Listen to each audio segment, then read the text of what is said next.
Why do I have to have all the clues, but I need to know the answer? Boy, girl, either way. We're going to be guilty for this one because this just happened yesterday. Oh, no. What is it? I eat raw sushi while pregnant every now and then. What we do know is he is trying to communicate with us and we're trying to communicate with him. I'm going to send out a little shout out to him. He is a valiant sleep fighter. He tries so hard to not fall asleep. I'll say it up front. I know it's probably controversial to say it, but it's about them. It's really not about creating a family.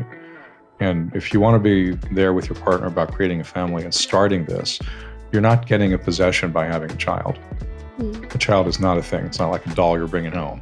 So you're going to enter into a lifetime of teaching and learning and smiling and crying and loving with every part of who you are.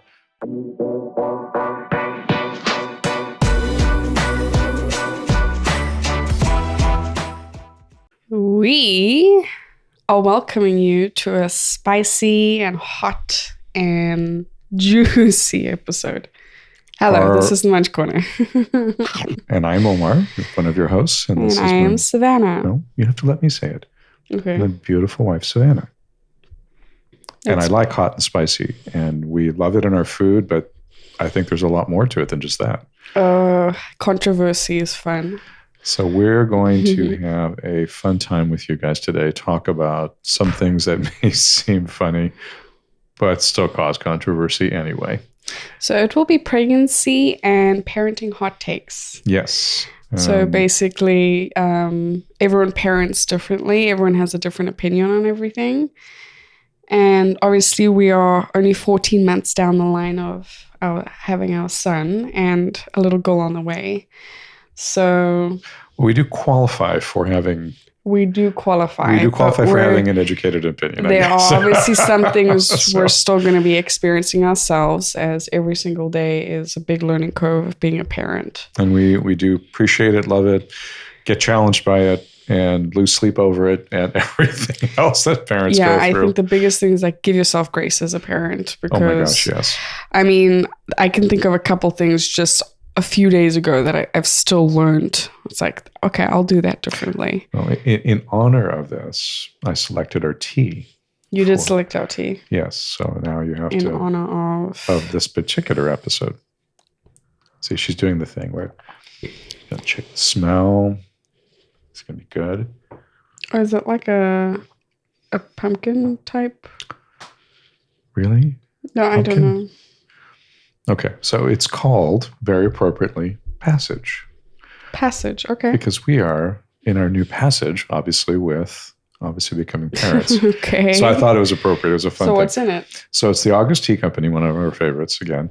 And this one is got chocolate, hazelnut. Okay, but that's kind of what it's very much like a fall. Well, it is very much like a fall. Okay. But there's no pumpkin. No pumpkin. All right. Don't trust me. How about I make tea and test you? I think that'd be fine. Okay, great. I think it makes sense. That's a great idea. So on top of it, though, I did decide to add our little nut pod pistachio special edition. Okay. So we have a combination of a few nut flavors mixed into it. And we have our beautiful Scottish mugs. Yes, we do. Which were featured in a previous episode as well. Yeah, so I thought it would be appropriate to bring it back, just for us to have a little bit of fun. That's wonderful. So, all right. I figured what's going to be our first? We should start with like a pregnancy one to kind of go down. Obviously, it's interesting to see what Omar is going to think of the pregnancy-related one, just because he's not the one that's pregnant. I'm not pregnant for everybody, just let everybody know. So, and you sure? Yeah, we're absolutely sure. Okay. So, and keep in mind, I'll give you a male perspective to pregnancy, but yes, obviously mine is different, but not every pregnant woman is going to feel the same way. Yeah, and I think we've learned over time that as we've experienced pregnancies and basically our first child and then our second one coming, that every one of them is different. Every woman's going to experience it differently. Every couple will experience it differently. And just as every child is different. But I do love the fact that there are so many very opinionated things that relate to it. So I think Savannah's words of wisdom mean a lot. You give yourself grace. Understand that your experience is going to be unique. individually, as well as a couple, as well as either upcoming parents or parents having another child. It's fun to learn along the line. I know there was so many things with Ryland we were like so nervous about our son. And there was, when things would come up, it's like we'd have all these questions and 1,000 things to Google, and then you experience it again. It's different, so it's obviously not the same, but it's still a learning curve. Oh gosh, yes. But you don't feel as worried about it this time around because you've kind of been through it before. And I think that definitely helps for round 2 for those parents out there that have a second child, even though the experience will still be different. But I mean, how strange was it going through like the first pregnancy now compared to the second pregnancy? The first one is like you have absolutely no idea what to expect.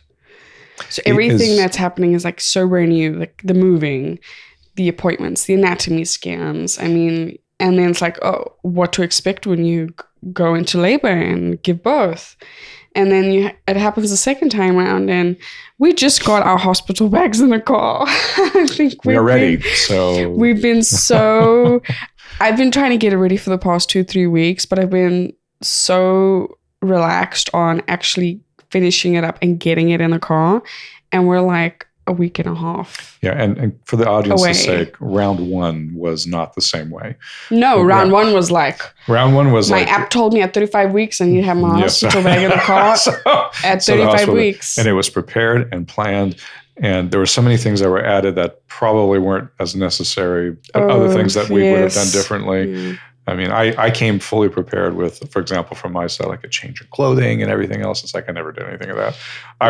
You're just there. I mean, you're not looking for anything. It's nice to be prepared because I mean, you also prepared. Never know if the baby spits up a nice change of a shirt that's available is great. Yes, but yeah, it's interesting just because it's like we just got it in the car yesterday, and I kept telling him we need to get it in the car, and it's like we took 3 weeks to get it into the car, but we did it. Well, so it was very complicated, so it took a lot of that. But there's so many little odds and ends we had to wait for, but let's dive into it. This is going to be fun. All right, I'm looking forward to this one.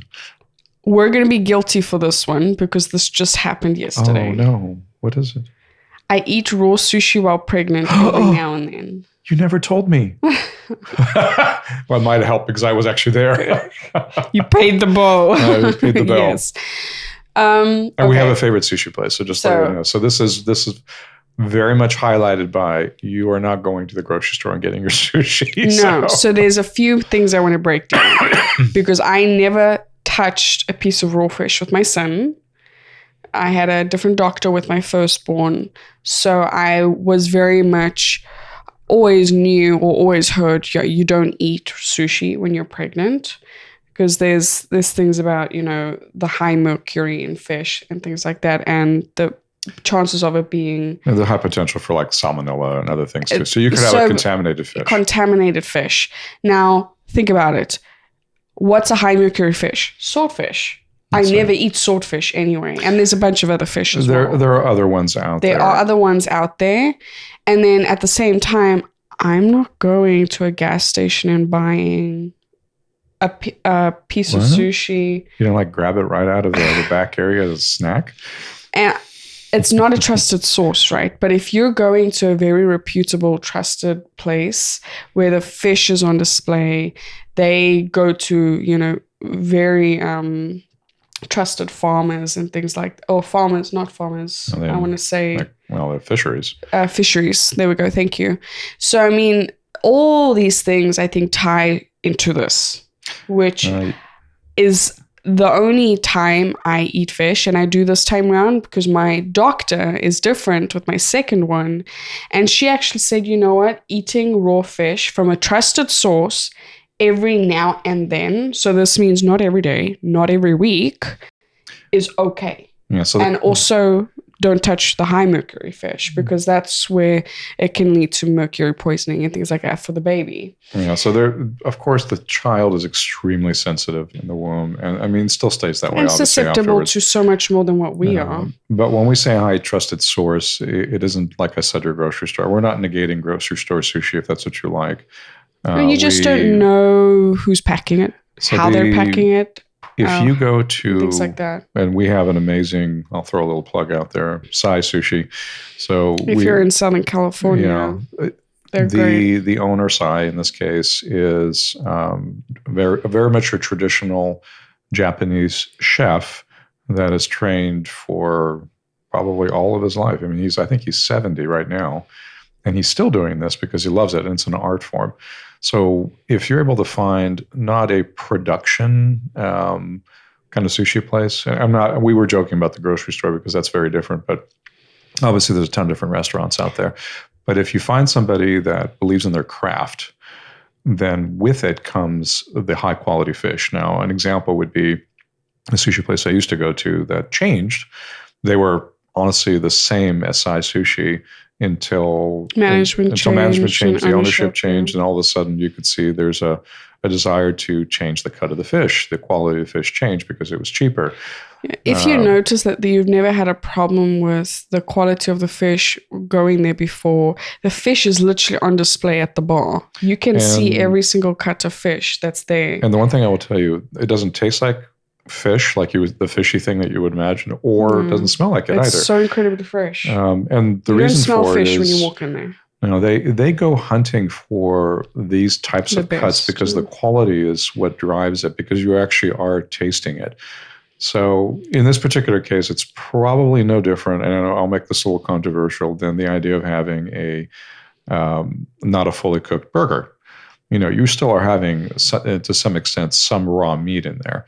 But the whole idea behind it is the trusted ingredients make a difference. Now, where does Sai get his sushi fish from? Well, I'm going to guess, because I don't think we've ever really talked to him about it, but most of them speak the same way. They actually get them from very specific places, and they're shipped from Japan, which is odd. You wouldn't think that you would ship a piece of tuna all the way across, the world. But there's a reason for that, and that comes into the quality of what. So this definitely ties into when we're going as well. I'm also not having 2 rolls by myself. No, she's very limited. And a lot of what we do have is basically either, if it's not partially cooked, it's completely cooked. Yeah. So, for example, a small piece will be raw. A great example would be you could get a soft shell crab, and that's fully cooked. So that is completely cooked, and then they'll be what's the little eggs called again? They're like a caviar. Caviar. Yeah, so it's little things like that. And, you get a bit of a baked one, and then you get a half-cooked one, or you have some of the imitation crab and things like that. Just to make it hot and spicy, we have wasabi. Yeah. Who doesn't love wasabi? I mean, I used to not... I couldn't stand it. Omar taught me to put the wasabi in your soy sauce if you're a good dipper. Oh, that bite is so nice. It just clears your sinuses all the way to the back. So that's amazing. The hot and spicy part of this. I'm just kidding. But really, it's the hot take. That's what it is. We also really love unagi. Unagi is eel, for those of you that don't know sushi very well. And unagi is not raw. It's actually cooked as well. It's sweet. So it's a sweeter... I don't know what I'd call it. I guess an eel it's not really a fish, but it is a fish. I don't think so. I think it's actually a sea snake, but probably half. Another moment of controversy we're going to have to come back and figure out.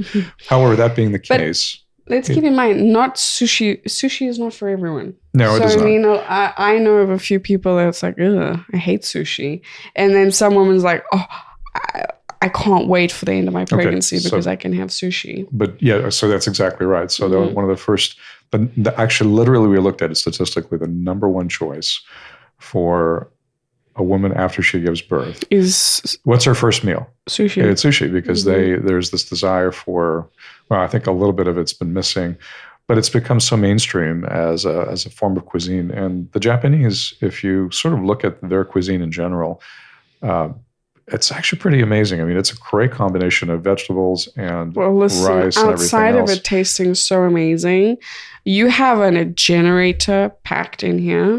So you like extra hot. And when you're living in a warm climate as well, there is something that hits differently with having a refreshing bite of sushi. But do share, because as you've told me several times, you and Aurelia are one. And we want this and we want that. Cravings. So if the cravings happen, sushi's got to happen. So what happens when you have sushi? What's her reaction?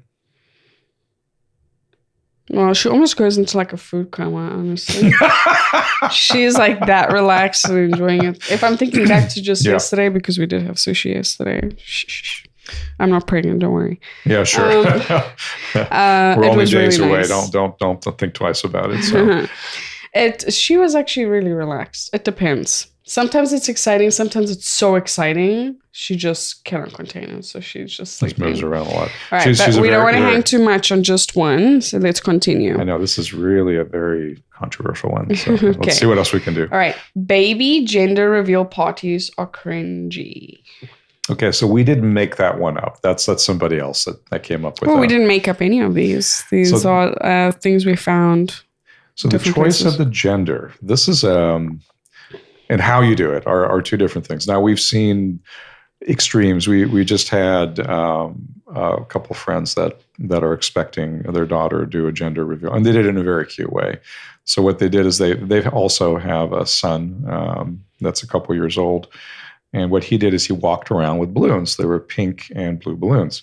And then he's engaged with the family and they're filming him. And that's actually a very cute idea. He was very, very cute. And then they said, okay, let go. And then he lets go. And then the balloons that fall to the ground because they're weighted are the gender. And the ones that fly away it's obviously not the gender. Not the gender. But that's very sweet. That's so laid back and cute. That's very cute. We've seen other extremes where they'll have stuff like balloons get popped and there's powder everywhere. Yes, the thing is, for me, it's who is the gender reveal for? Some parents want this big surprise moment, which is fine. Yeah, I think so. And some parents literally do it for the family and friends. So it's like the parents know already and now they're announcing it to everyone. Either which way your child is to be celebrated, whether it's a boy or a girl. I firmly feel that way. We didn't do any gender reveal at all. No, we literally did our blood work and we looked at the app and found out with our son. And then there was this moment of like Savannah looking at the app saying, why can't it just tell me? She said, why do I have to have all the clues, but I need to know the answer? Boy, girl, either way. Yes, so they make it consistent with the male fetus is what it said. So you have to really dig into those results to find it. But it's like, yeah, we didn't do it. I mean, would we like to? No, I think it's a very private thing that Omar and I enjoy. Yeah. And we're happy again, either which way, whether it's a boy or a girl. And then we'll find a cute way to tell our family and friends. I think it's all personal preference. Yeah. I mean, I don't find anything wrong with it. I've heard of gender reveals go wrong. Oh, there's been some that have caused fires in the forest. Yes. That's how bad they can get because they get so extreme. That's insane. When you go to such an extreme to have a helicopter fly across or something fly across with this big banner and things like that, that's like, okay, whatever floats your boat, you know? It's not our scene. I'm not against gender reveals. I find they can be very sweet. The most common one, which I don't think you've seen, what's that? Is 2 bouquets of flowers. Oh, okay. So they buy a blue bouquet of flowers and a pink bouquet of flowers, and then a third party will make them close their eyes or turn around and hand them the gender. I thought the most common one was cutting into the cake, and then you see the inside of the cake. Well, that's a very popular one as well. But you have the pink what or I blue see trending right now is the bouquet of flowers. But the cake is one too. Yeah. But it's where you have the glass. You tip a glass over and you press down into the cake and you scoop out and you see the color. Okay, I didn't see that one. Yes. I've just seen the more traditional, just cutting the cake. Those are sweet. Those are intimate, very nice. And again, it's for the parents. And then some parents want to make something fun for the family, which is great. And for those parents out there that really want the surprise and they wait for the birth, my hat's off to them too. You have patience. You have patience. For us... Although, I will tell you, I've told Omar, we have a son. He's absolutely amazing. Our little girl is going to be with us just in a short while. I've told Omar, now that we do have a boy and a girl, I might actually, if we decide to have a third one, feel very relaxed to not find out during the pregnancy.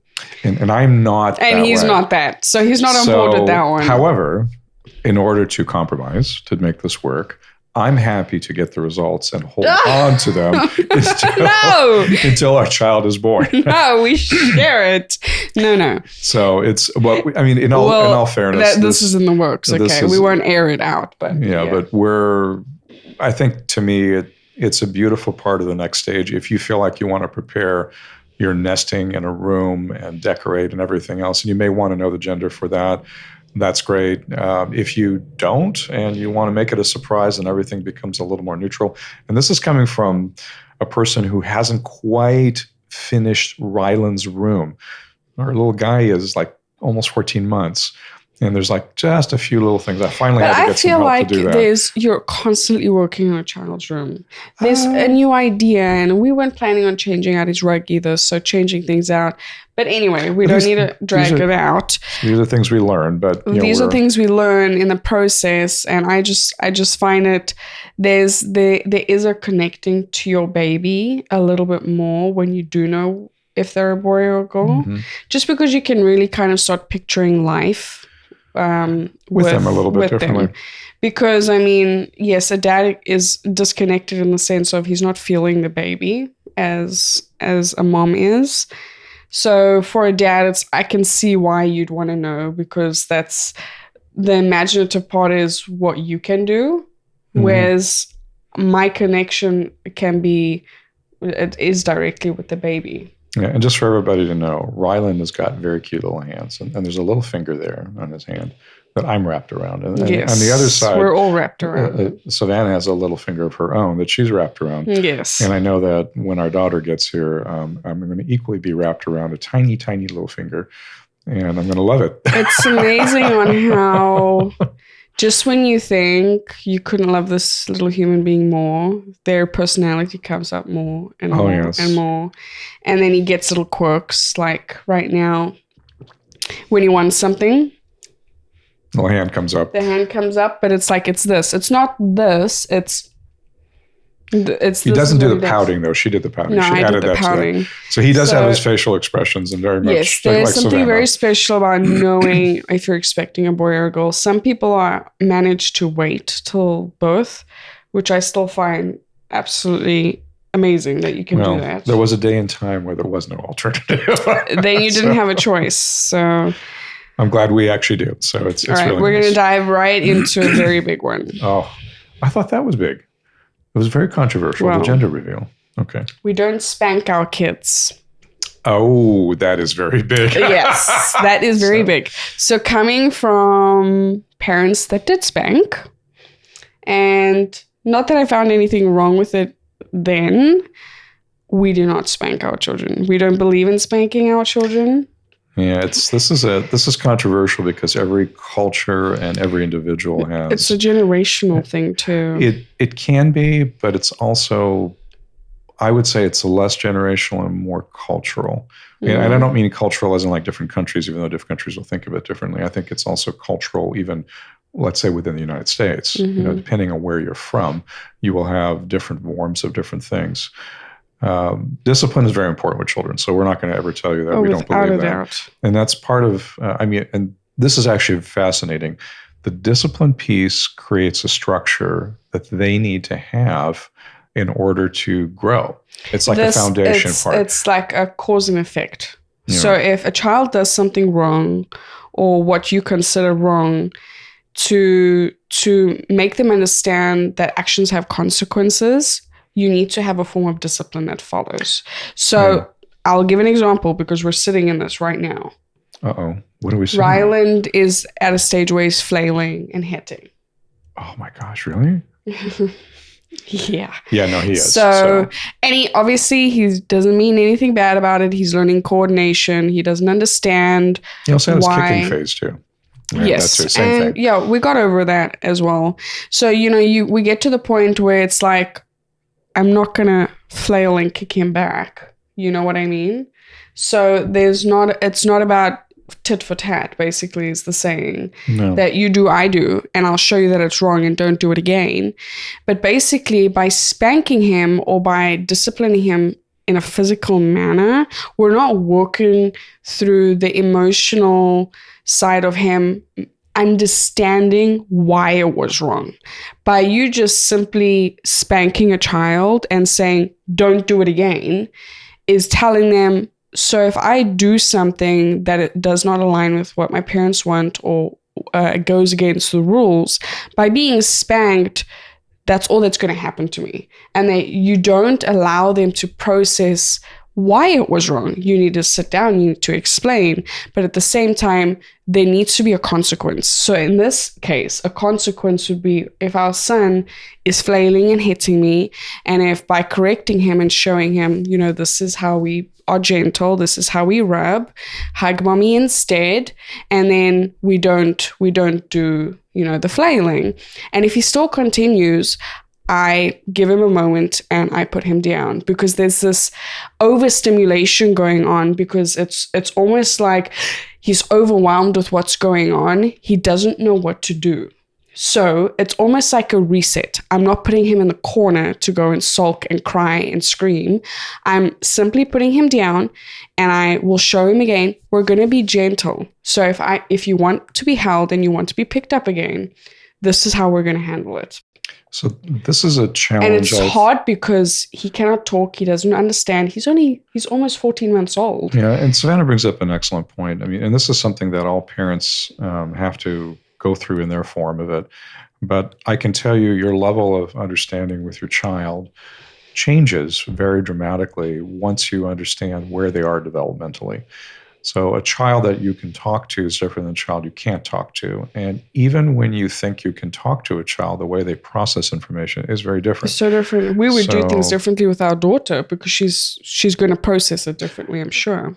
So right now we're dealing with Ryland figuring out who he is and motor skills. And I mean, examples would be he likes to hear sounds. So he likes to connect objects to other objects. And, that could be like clicking on a pot or pan, or trying to take his car and trying to bounce it against a wooden table. He's not a silent boy, I can tell you that. He loves to hear sound. So we figure he might be a future drummer. We never know. Mm-hmm. But what we do know is he is trying to communicate with us, and we're trying to communicate with him. And I think we need to communicate in a way that he understands. That's extremely important. And one of the things that we have learned with him is the distraction technique. Right. I mean, so if he gets fixated on something, like, for example, he loves Savannah's little earbuds. So they come in a small little red case. It's something he can hold on to. But then the next thing he wants to do is sort of hit it against different things as he's holding it, because it's a great little object for him. Mm-hmm. So the whole idea is to teach him to be gentle with objects. And there are certain objects that he can be a little more rough with if he wants to be. Some of his toys are made for that. Imagine how confusing that is for him. So he's trying to figure out. How come I can hit this toy against this surface, but I can't hit the other one against the surface? So it's really tough when you're getting to a child that doesn't know how to verbalize something, or how you don't know how to verbalize it to a child that's not talking it or reciprocating it back. So the biggest thing I'll say, though, about the discipline part of it, because it's important, your child reads your energy. I mean, your child, there is no doubt in my mind. If you are feeling stressed, they're feeling stressed. If you're feeling happy, there's a higher likelihood they're going to pick up on the happiness. If you feel very angry with them, they're going to feel that as well. Like shouting as well. However you express your anger, shouting would be obviously a more common way of doing it. They're going to feel it, and they don't know what to do with it. So they're still trying to figure out that they actually have emotions. And that still happens not just after 14 months for Ryland, but it'll happen at 2, 3, 4, 5. We're expecting that. I mean, can you imagine, even in teenage years, you're going to still go through that component of trying to figure out who you are. You as the parent have gone through that. So you can draw on that experience. I mean, most of us don't remember what it was like to be 1 or what our earliest memory would be. Strangely enough, my first memories are a little bit around a 2. But that's unusual. Most memories start a little bit later on. And I think there's a part of reason for that. Now, from my background, just to give Savannah kind of context for what she did, my father also disciplined us, but he did kind of an interesting little hybrid. Mm-hmm. You know how you would use potentially a rolled up newspaper for disciplining a dog? Mm-hmm. The whole idea is not to necessarily hurt the dog, but to create that sound effect, right? Mm-hmm. So with the rolled up newspaper. So my dad did the equivalent for us. He used his slippers So you can imagine it didn't really hurt us. I mean, but he did spank us with his slippers, and it had this little snap that came with the slipper sound. And that was part of the way he handled it. So we knew we were like kind of like getting out of control, my sister and I.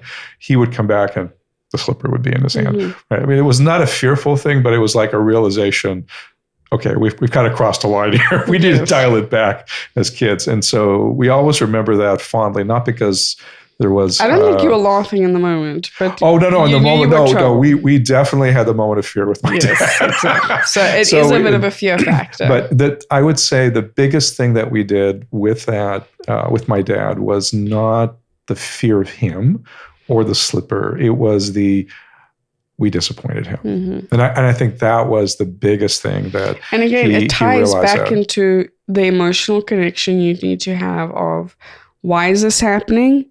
You disappointed him. What did you do wrong? And how are you not going to do it next time? Yeah, and this is where I think your responsibility as a parent, if I look back at my last few years living at home, I was spanked up until, teenage years. So, but my mom got to the point where she would really put in the time to emotionally find out where I am. What she would do is, if a very common one is like, I back chatted towards her, as a teenager. So you talk back to your parents. No, you would never do that. Yeah, sure. We're going to have to call her mom and find out. She's in the other room. Yeah, she's actually visiting us. She's visiting. So in that moment of speaking back at her in a tone that was not respectful at the time, she would tell me, go to your room and think about that for a moment. Yeah. So it's like, it's not a physical reaction, but at the same time, she's giving me the opportunity.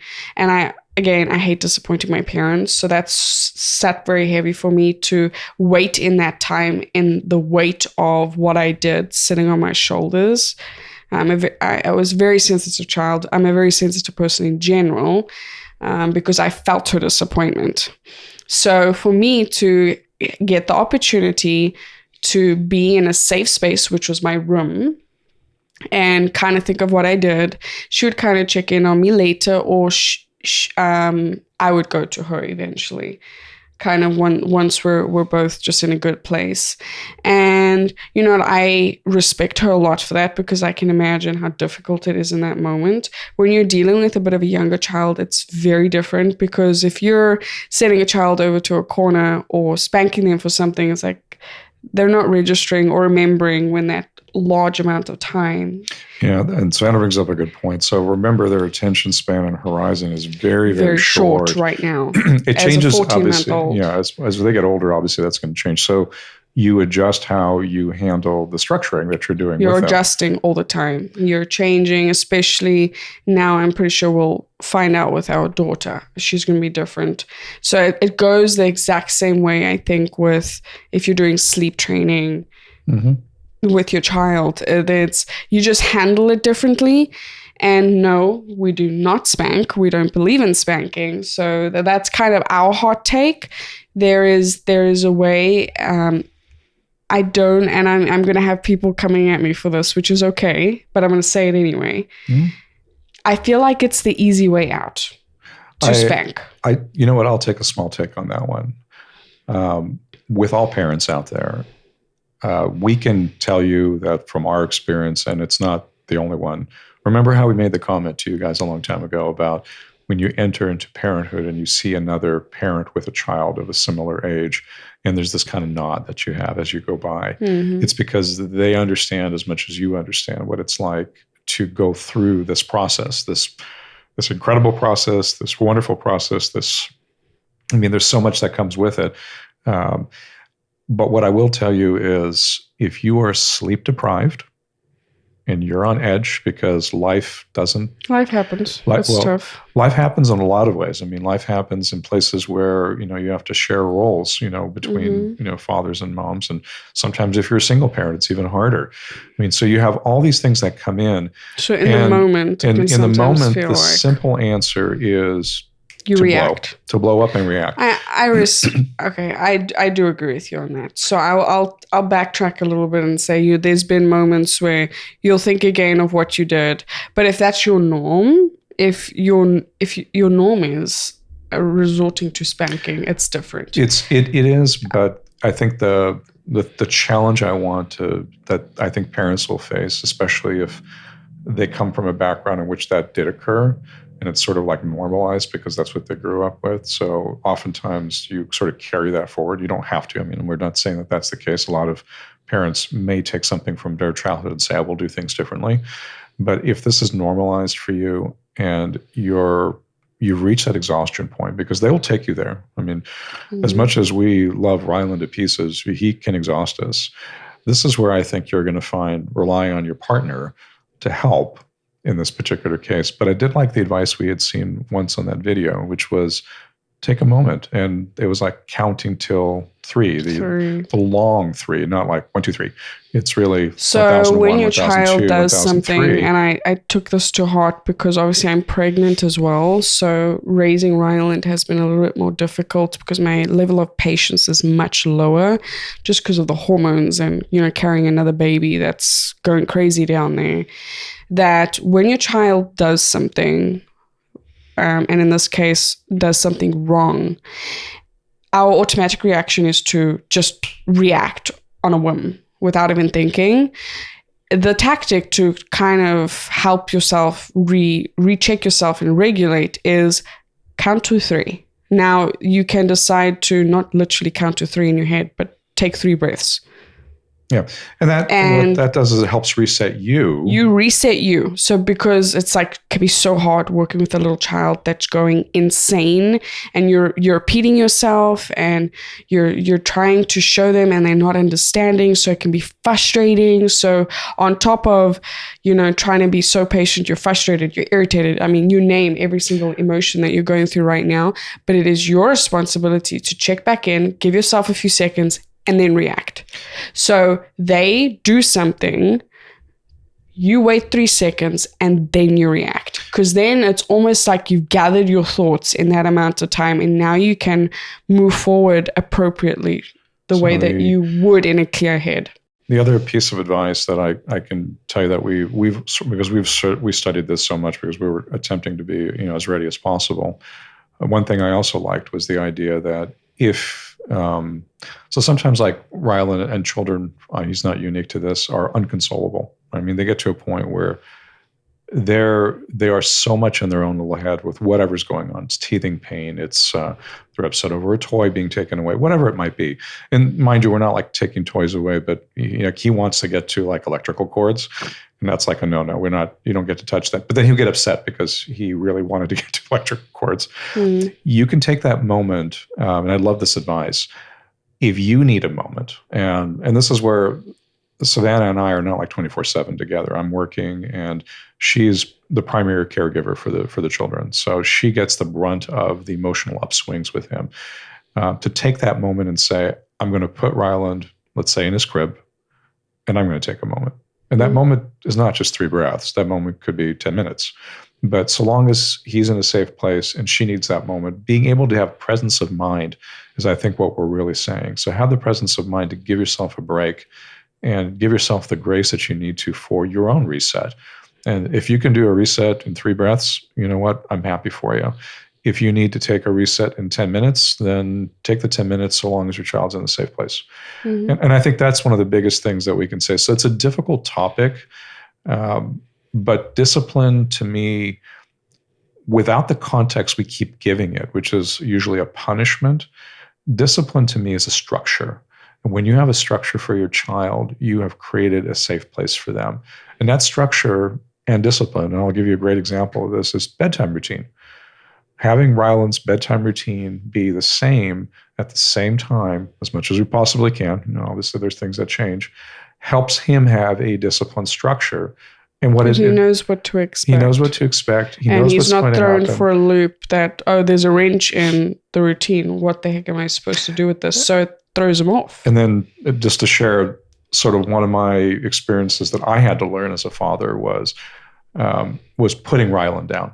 So I just finished putting him down for a nap. I love putting him down for a nap. And I do, in my mind, this little routine. He doesn't know exactly what I'm doing, but he has to get that last energy out. And when he does, he will move around. He'll be squirmy. He'll turn himself one side to the other. He does things that you would think that's not good. He'll like shake his head back and forth. But these are all part of his sleep routine. This is how he's putting himself down. He'll talk so many different things. And then what I typically do is basically hold him in a safe place in my lap because I'm sitting in a chair. And he's going back and doing all these things. If he tries to like squirm off of the chair, I'm not letting him do that. He's back on the chair. And then eventually it's like an iteration. It goes down, down, down, and it slowly gets him down to where he needs to be. And then when he's finally laying down against me, then I give him usually somewhere between 7 to 10 minutes. So when I get him to that 7 to 10 minute mark, where I see where he's kind of clocked out, he's kind of ready for sleep, then I wait. And then he falls deeper and deeper into sleep. So that when I do move him to his crib for him to actually take his nap, he's not thrilled with the idea of being moved because he wants to sleep against you, and we can't be like perpetual pillows for our children, because we're the most comfortable thing for them. And mind you, I love putting him down, not because he struggles with sleep, and he does. I mean, I'm going to send out a little shout out to him. He is a valiant sleep fighter. He tries so hard to not fall asleep. He so tries every time. So I give him lots of kudos for that. But recognizing these patterns over a period of time help you. For example, I could equally react and say, I'm frustrated. Why won't you just go to sleep? But the reaction for me is really a very loving one that realizes he has his steps that he needs to follow through.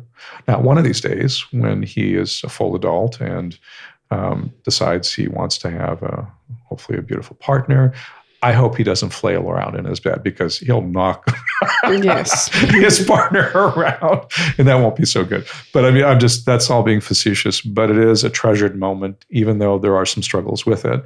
But I love seeing him fall asleep, because it shows that he is in a safe place and he's able to now recharge, which is so critical for him, because if he doesn't, we've got a cranky little baby. So I think this hot take is very important because it dives so much deeper into what's really important and adjusting things according to your child and their routine and their understanding of where they are in life as well. So it's much broader than simply we don't spank our kids. It is, but we feel very strongly about this, and I think every parent does to the extent. What my only suggestion, I think Savannah and I have, is we all come from different backgrounds. We all experience life differently, maybe even different places in the world. But what we do have in common is this beautiful thing called parenthood, and we have the ability to make the experience.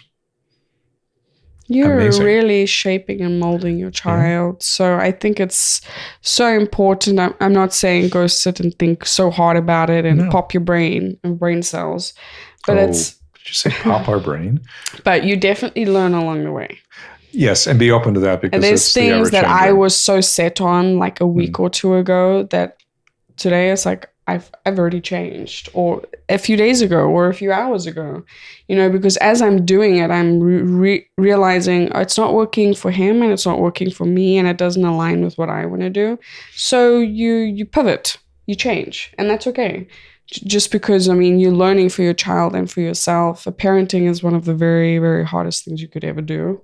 And most rewarding. And most rewarding as well. Even if your brain's popping. Yes, even if your brain is popping. Okay, so this has been so controversial. Let's see what else. Can we top this one?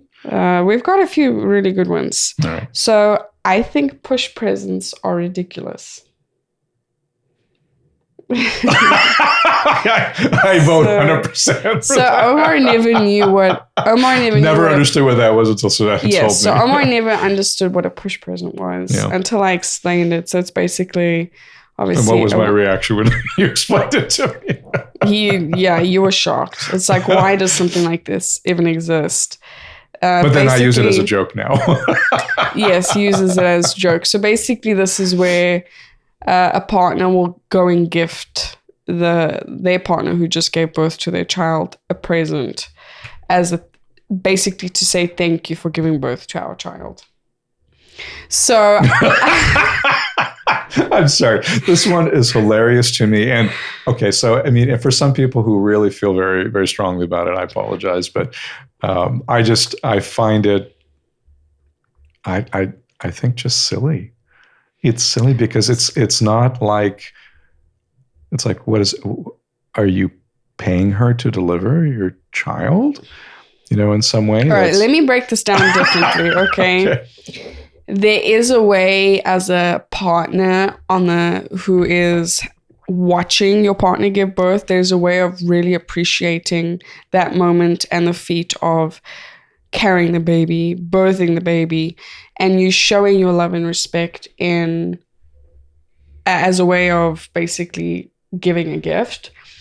But I think it's just been categorized in such a way, it's like, here's a push present. It just sounds ridiculous. But I do firmly believe that something as simple as if Omar looks at me after I've given birth, as he did with my son, and says, what do you want your first meal to be? This is if you want to call that a push present, call it a push present. But it's a fact that I didn't realize it, but you're right. She had sushi, so her push present was sushi. Oh my gosh. So now we're labeling everything as a push present. The point is your partner is showing their appreciation and taking care of you through this difficult time. It was hard. Labor's not easy. And, it's been a long 9 months and a recovery is even longer. So it's just tying into wanting to show love and give your partner and spoil your partner. And it's just been labeled as a push present. But the experience, it'd be like turning around and saying to you that, well, on your birthday, I'm going to appreciate you. Mm-hmm. Or, we're going to save the next appreciation for Mother's Day. Yes. So this is why it can come across as pretty ridiculous. And it seems... I find the concept of it a little bit ridiculous, but I understand the meaning behind it. And being kind to it, even though I'm not in favor of it, so I'll just say that right up front, is if you're going to spend the time with your partner and support her, this is from a man's point of view, then you do it. You do it through everything that you do. You do it through taking care of her while she's giving birth, the extent to which you can, because it is an extraordinarily beautiful process, but it's unique to her. It's not something you can't take the labor pains away. You can try to make her comfortable. You can be next to her. You can love her. But that doesn't stop there. It needs to continue on before and afterwards, and it continues on throughout. And so to turn around and say, I'm going to save my appreciation through this one token, the push present, doesn't make any sense to me, because really, if you're going to be there with your partner, you're going to appreciate that individual token. And this is where I think they have made it that way. This is where you've seen it turn into what it is. My push present is going to be a diamond ring. My push present is going to be a trip to wherever. They've turned it into a thing, and that's why I don't find any support for it, and I consider it ridiculous, because you've entered into a relationship to have a family. You are having a family, and then you're having the family afterwards. And the push present it's not as simple as narrowing it down to a push present. And it's not. That's what it's done is it's turned around and said, I'm going to be materialistic, and I want that materialistic thing to be. And that's not what it's about. It has nothing to do with that. Definitely, you would know me. There is no materialistic thing in the aftermaths or anything before or after having a baby that I'm going to turn around and say, oh, thank you so much. It's like, no, it's the acts of service. It's the being present, the loving, the supportiveness, and, the emotional side of it, which is so important. Whereas, I'm not thinking about a diamond ring or a Gucci bag, or you go down the list. It is not what's important to me. No. So this is, again, the materialistic part of it that's been turned into something that's, unfortunately, this one single act of giving this present as a thank you it spans so much more than just that little horizon of a present. Well, it's Savannah has the beautiful privilege, but also the hardship of carrying a child, and she carries the brunt of creating and that's more beautiful than I can ever say. So there's not a way to distill that down to a material event of any kind. And you can't really do that. And I think, honestly, if you have somebody who really, really feels that that's so important for them, I'll say it up front. I know it's probably controversial to say it, but it's about them. It's really not about creating a family. And if you want to be there with your partner about creating a family and starting this, you're not getting a possession by having a child. A child is not a thing. It's not like a doll you're bringing home. So you're going to enter into a lifetime of teaching and learning and smiling and crying and loving with every part of who you are. And to me, it belittles that hugely when you turn around and say, my push present is a thing. Because it now takes the activity as if it's a mechanical activity that you have now put in 9 months to carry a child, or 40 weeks, just to be a little more medically correct. And then you turn around and say, there you go. Here it is. I'm going to hand it to you right now. I was very thoughtful. I picked out that great diamond ring because that's your push present. And that's where I think it got ridiculous. When I first heard it, I was like, it took me a moment to say, really? This is actually a thing? And then I started looking a little bit because Savannah shared more with me, and I was, oh my gosh, it is a thing. And from that point forward, I was like, okay, I'm going to make a joke out of it, because that's the only way I can kind of process it in a way, because it doesn't make any sense to me to diminish the entire experience before, after, and during, this whole thing. You want to be creating a family with your partner, then be there. Share it. It's not one sushi dinner or a lunch. It was a lunch in this case, for Savannah sitting in the hospital bed. It was the smile. It was watching the golden hour. It was all the steps going up to the pregnancy. The cup of coffee the day after. It's all these little things. It is the care that you have for your child, like they're going to be made of glass when you put them in their first car seat. Yes. The driving around, and all of a sudden it's like every driver is out to get you. There's so many things that come through with that, and then you become. Well, it's coming home and him getting me my water or getting me a snack. I'm breastfeeding and he's like always feeding me, because I'm feeding him, and it's all these things that tie together. You want to make sure when you're committed to a partner and starting a family that you're with someone who's going to literally be there through the highs and lows. And that when you're going through such a tough recovery, you want to know that you have someone that you can rely on, and not close your eyes and they're gone and off doing something without you. And, you're kind of, I say fend for yourself, but just you're basically all on your own trying to figure it out. You want someone you can rely on. And this is where a push present really boils down the very significance of building a family together, because it extends so much further than this materialistic piece. It's beautiful experience. It is an experience made of love. Now, I know not always happens that way, but and that's part of life. But distilling it down to that, no. I'm sorry, I just cannot see it. And this brings us to the point of our little boy is calling us right now. So we are so happy we could share these hot takes with everyone. We wish it could have been longer, but we'll probably make a part 2. That would be pretty fun. We'll make a part 2. So we love sharing our parenting experience. And we want to make sure that we're able to, I think, allow parents out there the ability to understand it is a beautiful journey. And we all do it differently. And we all do it differently, absolutely. So there is no right and wrong, just basically just what works for you and your child. And jump in. Okay. So, and as the joys of parenting continue, we can see our little boy is standing up in his crib. And he is going to be looking for our little attention. Okay. So we do appreciate the time and sharing with you kind of these Give your hot takes down there. If you want us to cover a topic, we'd love to hear it. Oh, yes, we absolutely do. We would love to talk more. And if you disagree with us, tell us why. We'd love to know. Yes, absolutely do. We're open for any other opinions out there. We want to see your engagement. Okay. So, thank you. All right. Until next time. Until next time. Bye. Bye.